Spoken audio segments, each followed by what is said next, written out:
ಶುಭೋದಯ, ನಮಸ್ಕಾರ, welcome to Yoyo Kannada. ಬನ್ನೀಗ ನೋಡೋಣ ಕರುನಾಡಿನ ಪ್ರಮುಖ 5 ಬ್ರೇಕಿಂಗ್ ನ್ಯೂಸ್ಗಳು. ರಾಜ್ಯ ರಾಜಕಾರಣದಲ್ಲಿ ದಿನೇ ದಿನೇ ಅನೇಕ ಮಹತ್ವದ ಬದಲಾವಣೆಗಳು ಜರುಗುತ್ತಿವೆ.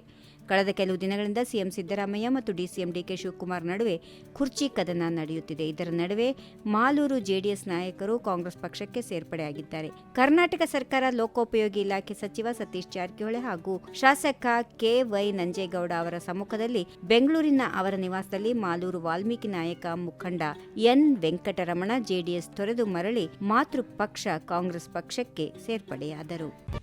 ಉಪಲೋಕಾಯುಕ್ತ ನ್ಯಾಯಮೂರ್ತಿ ಬಿ. ವೀರಪ್ಪ ಅವರು ಭ್ರಷ್ಟಾಚಾರ ಕುರಿತು ನೀಡಿರುವ ಹೇಳಿಕೆಯನ್ನು ಸರಿಯಾಗಿ ಅರ್ಥೈಸಿಕೊಳ್ಳದೆ ವಿರೋಧ ಪಕ್ಷದ ನಾಯಕ ಆರ್. ಅಶೋಕ್ ಬಿಜೆಪಿಯ ಪಾಪದ ಗಂಟನ್ನು ನಮ್ಮ ತಲೆಗೆ ಕಟ್ಟಲು ಹೋಗಿ ತಾವೇ ತಮ್ಮ ಕಾಲ ಮೇಲೆ ಚಪ್ಪಡಿ ಎಳೆದುಕೊಂಡಿದ್ದಾರೆ. ನ್ಯಾಯಮೂರ್ತಿ ವೀರಪ್ಪ 63% ಭ್ರಷ್ಟಾಚಾರದ ಬಗ್ಗೆ ಹೇಳಿರುವುದು ಬಿಜೆಪಿ ಕಾಲದ್ದು ಎಂದು ಮುಖ್ಯಮಂತ್ರಿ ಸಿದ್ದರಾಮಯ್ಯ ತಿಳಿಸಿದ್ದಾರೆ. ರಾಜ್ಯದಲ್ಲಿ ಯಡಿಯೂರಪ್ಪ ಅವರ ನೇತೃತ್ವದ ಬಿಜೆಪಿ ಸರ್ಕಾರ ಆಡಳಿತದಲ್ಲಿ ಇತ್ತು.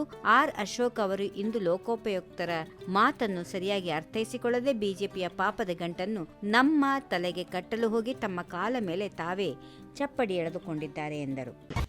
ಬಿಜೆಪಿ ಮುಖಂಡ ಸಿಟಿ ರವಿ ರಾಜ್ಯ ಕಾಂಗ್ರೆಸ್ ಸರ್ಕಾರವು ರೈತರ ಸಂಕಷ್ಟಗಳಿಗೆ ಸ್ಪಂದಿಸದೆ ಭ್ರಷ್ಟಾಚಾರದಲ್ಲಿ ಮುಳುಗಿದೆ ಎಂದು ತೀವ್ರ ವಾಗ್ದಾಳಿ ನಡೆಸಿದ್ದಾರೆ. ನಿಮ್ಮ ಕಡೆ ಒಳ್ಳೆ ಕೋಳಿ ಇದೆಯಾ? ವಿಧಾನಸಭಾ ಅಧಿವೇಶನ ಬಿಟ್ಟು ಕಾಂಗ್ರೆಸ್ ಮುಖಂಡರು ಬರ್ತಾರೆ. ಇವರ ಕಣ್ಣಲ್ಲಿ ನೀರಿಲ್ಲ. ಕಷ್ಟದಲ್ಲಿರುವವರ ಪಾಲಿಗೆ ಇವರ ಕಣ್ಣಲ್ಲಿ ನೀರು ಬರಲ್ಲ. ಒಳ್ಳೆಯ ಕೋಳಿ ಇದ್ರೆ ಇವರು ಬಾಯಲ್ಲಿ ನೀರು ಇಳಿಸಿಕೊಂಡು ಬರುತ್ತಾರೆ. ನಿಮಗೆ ಅನುದಾನ ಬೇಕಂದ್ರೆ ಇಲ್ಲಿ ಒಳ್ಳೆಯ ನಾಟಿ ಕೋಳಿ ಅಡಿಗೆ ಮಾಡಲಾಗುವುದು ಅಂತ ಕರೀರಿ. ದಲ್ಲಾಳಿಗಳು ಯಾರಿಗೆ ಯಾವ ಸೌಂಡ್ ಇಷ್ಟ ಅಂತ ಪತ್ತೆ ಮಾಡ್ತಿರ್ತಾರೆ. ಆಯಾ ಸೌಂಡ್ಗೆ ತಕ್ಕಂತೆ ತಯಾರಾಗಿ ಬಂದಿರ್ತಾರೆ. ನಿಮಗೆ ಲೈವ್ ಬ್ಯಾಂಡ್ ಅಂದ್ರೆ ಲೈವ್ ಬ್ಯಾಂಡ್, ಹಳ್ಳಿ ವಾದ್ಯಕ್ಕೆ ಕುಳಿತೀರಿ ಅಂದ್ರೆ ಹಳ್ಳಿ ವಾದ್ಯಕ್ಕೆ ಕರೆದುಕೊಂಡು ಬರ್ತಾರೆ. ಅವರಿಗೆ ಯಾವ ವಾದ್ಯ ಇಷ್ಟ ಆ ವಾದ್ಯವನ್ನ ಕರೆದುಕೊಂಡು ಬರ್ತಾರೆ. ಯಾವ ವಾದ್ಯ ಇಷ್ಟ ಅಂತ ಹೇಳಿದ್ರೆ ಸಾಕು ಎಂದು ರಾಜ್ಯ ಸರ್ಕಾರದ ವಿರುದ್ಧ ವಾಗ್ದಾಳಿ ನಡೆಸಿದರು. ನಾನು ನನ್ನ ವಾಚ್ ವಿಚಾರವಾಗಿ ಲೋಕಾಯುಕ್ತ ಸೇರಿದಂತೆ ಎಲ್ಲೆಲ್ಲಿ ಮಾಹಿತಿ ನೀಡಬೇಕೋ ಎಲ್ಲ ನೀಡಿದ್ದೇನೆ. ನಾನು ಈ ವಿಚಾರದಲ್ಲಿ ಸುಳ್ಳು ಹೇಳಿದ್ರೆ ಹಿಂದೆ ರಾಜೀನಾಮೆ ನೀಡುವೆ, ಇಲ್ಲವಾದರೆ ಅವರು ರಾಜೀನಾಮೆ ನೀಡುತ್ತಾರಾ ಎಂದು ಡಿಸಿಎಂ ಡಿಕೆ ಶಿವಕುಮಾರ್ ಅವರು ಸವಾಲೆಸೆದರು. ವಾಚ್ ಕದ್ದದ್ದೋ ಕೊಂಡದ್ದೋ ಎಂಬ ವಿಧಾನ ಪರಿಷತ್ ವಿರೋಧ ಪಕ್ಷದ ನಾಯಕ ಛಲವಾದಿ ನಾರಾಯಣಸ್ವಾಮಿ ಅವರ ಹೇಳಿಕೆ ಬಗ್ಗೆ ಡಿಸಿಎಂ ಪ್ರತಿಕ್ರಿಯೆ ನೀಡಿದರು. ಸದನದಲ್ಲೂ ಪ್ರಸ್ತಾಪಿಸಲಿ, ಬೇರೆ ಎಲ್ಲಾದರೂ ಪ್ರಸ್ತಾಪಿಸಲಿ, ಯಾರು ಬೇಡ ಎನ್ನುತ್ತಾರೆ.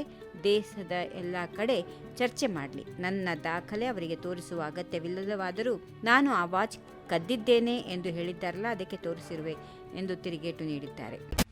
ಅಧಿಕಾರಕ್ಕೆ ಬಂದ 1 ವರ್ಷದ ಒಳಗೆ ಎಲ್ಲ 5 ಗ್ಯಾರಂಟಿ ಯೋಜನೆ ಜಾರಿಗೆ ಮಾಡಿದ್ದೇವೆ. ಯಾವುದಾದರೂ ಕೊಟ್ಟ ಮಾತಿನಂತೆ ನಡೆದುಕೊಂಡು ಸರ್ಕಾರ ಇದ್ದರೆ ಅದು ಕಾಂಗ್ರೆಸ್ ಸರ್ಕಾರ ಎಂದು ಮುಖ್ಯಮಂತ್ರಿ ಸಿದ್ದರಾಮಯ್ಯ ಅವರು ಹೇಳಿದ್ದಾರೆ. ಇಂದು ಹಾಸನದಲ್ಲಿ ಆಯೋಜನೆ ಮಾಡಿದ್ದ ರಾಜ್ಯ ಸರ್ಕಾರದ ವಿವಿಧ ಸೇವೆಗಳ ಸಮರ್ಪಣಾ ಸಮಾವೇಶವನ್ನು ಉದ್ಘಾಟಿಸಿ ಮಾತನಾಡಿದ ಸಿಎಂ ಸಿದ್ದರಾಮಯ್ಯ, ಶ್ರವಣಬೆಳಗೊಳದಲ್ಲಿ ಉದ್ಯಾನವನ ಮಾಡಲು ಪ್ರಾಮಾಣಿಕ ಪ್ರಯತ್ನ ಮಾಡುತ್ತೇವೆ. ನಾನು ಮಾತು ಕೊಡಲ್ಲ, ಕೊಟ್ಟ ಮಾತು ತಪ್ಪಲ್ಲ, ಮಾಡೇ ಮಾಡುತ್ತೇವೆ ಎಂದು ಹೇಳಿದರು. ಈ ವಿಡಿಯೋ ನಿಮಗೆ ಇಷ್ಟವಾದಲ್ಲಿ ಲೈಕ್ ಮಾಡಿ, ಶೇರ್ ಮಾಡಿ, ಸಬ್ಸ್ಕ್ರೈಬ್ ಮಾಡಿ.